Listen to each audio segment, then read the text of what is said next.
Hold on to your seats because this week's news is packed with twists and turns. Spotify's Rollercoster week has everyone talking. From CEO Daniel Ek's controversial comments comparing content creation to, wait for it, gladiators, to a price hike that spiked their stock and a new music-only premium tier shaking up the UK market. Meanwhile, Sony's CEO stirred debate by suggesting that free streaming should come with a fee. Or in San Francisco, Illenium faced backlash for using AI-generated images to promote his shows, sparking a heated discussion on the use of AI in art. On the tech front, Behringer released a new percussion synth that's turning heads, and Z-Plane unveiled a cool plugin that allows real-time STEM separation. From corporate controversies to cutting-edge tech, we got it all. It is that time of the week, and it's time to tune in. You might have seen a story about Spotify this week, or two, or maybe three. Well, maybe several stories. Starting last week, Daniel Ek, the CEO of Spotify, made major waves by saying on Twitter that cost of creating content is close to zero. Also comparing creative ideas to gladiators by talking about Marcus Aurelius' insights resonating thousands of years later in an ode to the movie starring a Welsh actor as a Spanish Roman soldier. Ek's comments were met with quite a large amount of harsh criticism, so much so that Ek had to apologize and try to clarify what he was trying to say. Though his clarification came with more negative feedback again. People say that Ek shouldn't even imply that content creation is low in value because of Spotify's reliance on the content to create profits. What made the discussion even more timely was Spotify's announcement that prices were also going to go up for premium users in the US. This caused their stock price to go up sharply as investors saw this as profit increasing for the streaming company. The company's pricing policy stayed in the news as they also launched a music-only premium tier in the UK only for now. This was a development that is a strategic for Spotify as they continue to call their premium subscription a bundled service that includes music and audiobooks. This bundled classification is part of a lawsuit that Spotify is facing, as Spotify claims the service is bundled and they pay less loyalty to musicians, and musicians just sue them.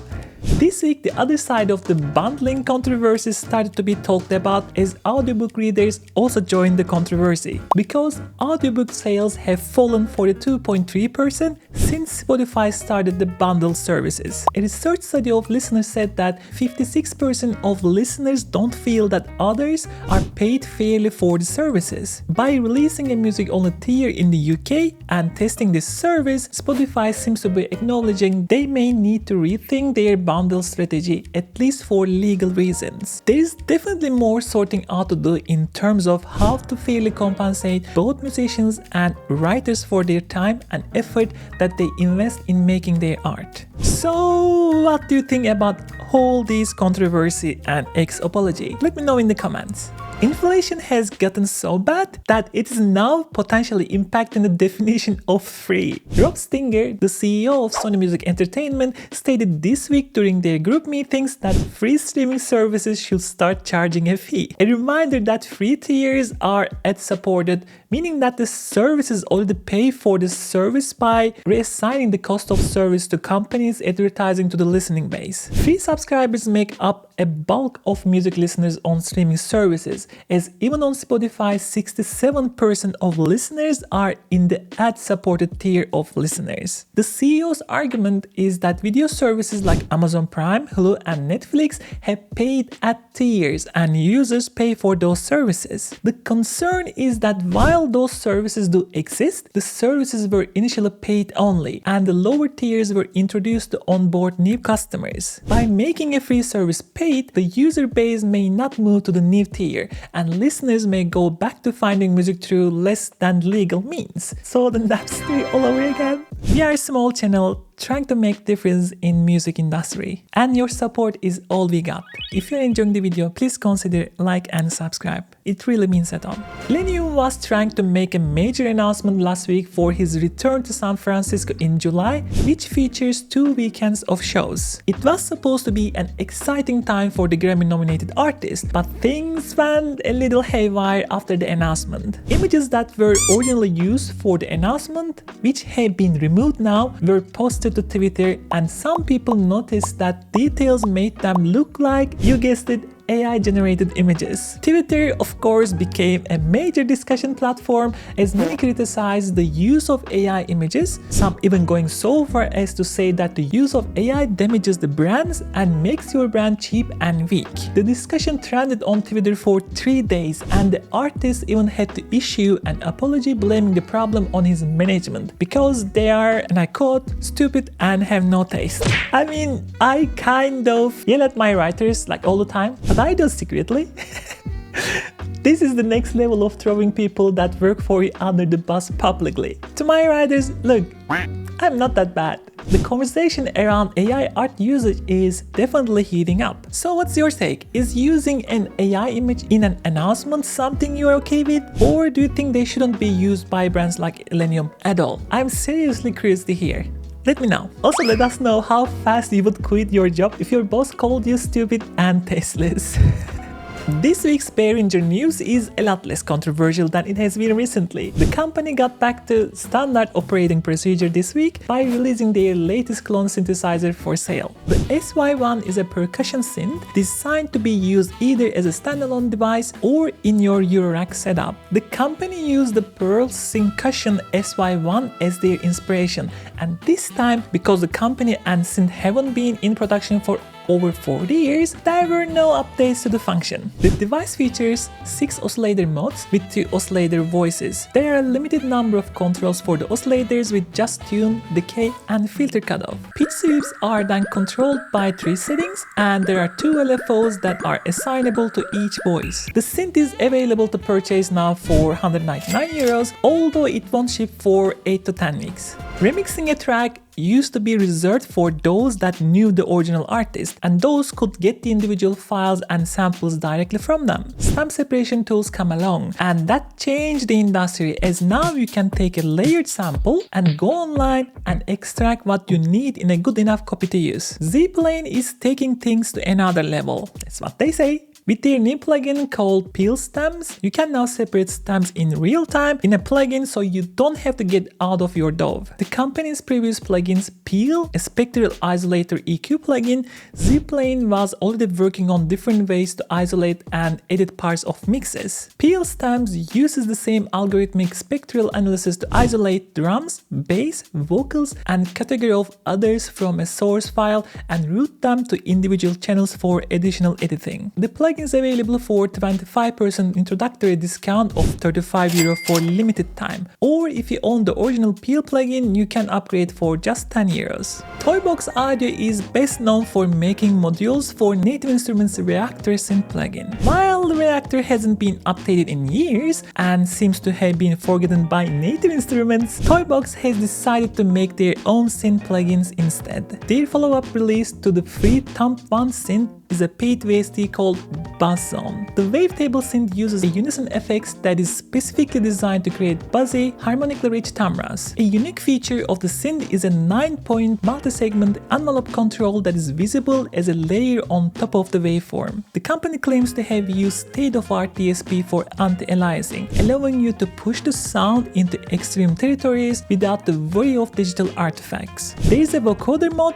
and what they say is unusual filter shapes, FM, AM, and ring modulation, as well as wave folding to create even harsher harmonics. The synth is available now for all platforms for just $24, and you will find links on the description below. Aberrant DSP makes plugins that are totally committed to the UI matching up to the features of their plugins. They ditch the idea of traditional looking and sounding reverb devices that is often modeled from old hardware that looks like a rectangular box. The company released Lair, which they are calling mysterious and unknown. The UI is designed to remind you of fortune tellers from classic movies, depicting dark and mysterious ways of the underworld. The style of reverb is controlled by a knob titled Artifact, which generates dark, diffuse, or spring-like reverb effects. These are not traditional reverb sounds, as the time controls randomize, making it unsettling. A mirror control adds shimmer and metallic sounds, which are controlled by purity and glister knobs that contour the frequencies to control the energy. Rift is the final control that adds mystic electrical echoes from other planes, really driving home the whole realm beyond this world vibe. Filters, mix amount, and a modulation system are also included for additional fun messing with the spirits of sound you will be contacting. If you want to experiment with the supernatural, Lair is available now for €22 at an introductory price for a limited time. In 1982, Roland Corporation knew that they had a hit on their hands with the TB303 baseline synthesizer and wanted to help the device by giving it a little brother. By doubling the number and calling it Dramatics, the 606 became the companion piece to the Acid Synth and was another classic Roland machine. While not being as famous as the later released 909, the 606 is known for its metallic sounds and the fact that it looks like a 303. D16 Group already makes one of the good sounding 303 synth plugins on the market with their Fusicon, whatever. So they updated that to V2 recently, so it was only a matter of time until their Nithonat 606 clone got a similar facelift. Updating the sequencer, adding additional effects, and building in a new MIDI engine, the Nithonat does a similar thing as the original 303. The V2 now looks and feels like a true companion to the Fusicon in basically every way. Both share color scheme as well as control features and make pairing the two plugins a natural solution for those wanting to virtually relive the classic Roland setups. The Nithonat 2 currently on sale for €69. Plugin Alliance is currently updating the look of all the Brainworx creations to help give a familiar feel to their plugins. With their recent releases of Clipper, Glue, and Enhancer, their plugin library is taking on the look that began with their True Peak limiter from 2021. The latest update, the XL V3, is a limiter to be used both on individual channels or on a master channel as a final loudness control. Mid-side processing as well as a digital EQ that separates signals into mid-low, mid-high, and side frequencies allow for a more flexible way to control how the limiter responds and distributes the effect to the correct part of the sound. The XL knob that has been present on Brainworx mixing plugins introduces third and fifth harmonics to fill out and warm sounds in need of additional loudness without introducing aliasing or artifacting. The entire look of this version is the real feature, as the plugin now looks great and makes controls easier to understand. The XL V3 is available now for $90 and links are on the below in the description.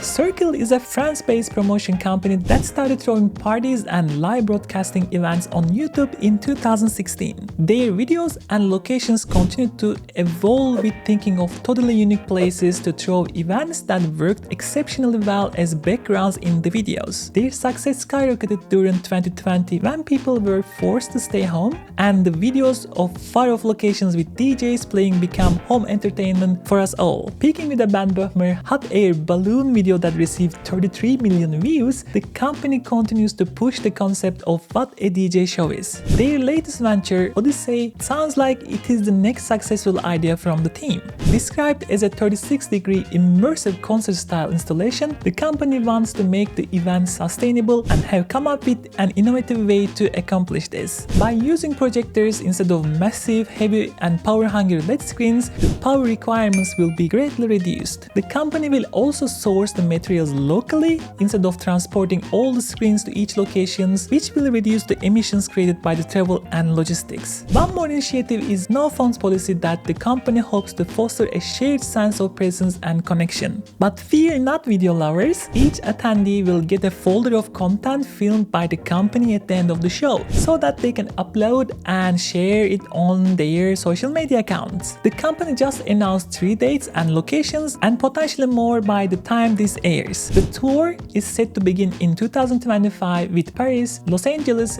Mexico City as the initial cities in April and May. One of the innovators of visual content for DJ events, Afterlife has been featured on countless Instagram and influencer videos showcasing the signature larger-than-life LED screens. That could change soon as Anima, one of the founding members of the company, posted an informal poll on Instagram asking if they should ban phone use. It seems that attendees are interested in the idea of no phone policy for the company, as the ban phones vote is winning by a large margin. The debate is definitely worth talking about, as cell phone usage can be both rewarding and problematic for people and companies. So which circle do you fall in? Let me know in the comments. Thanks for watching and tune in next week for more music news.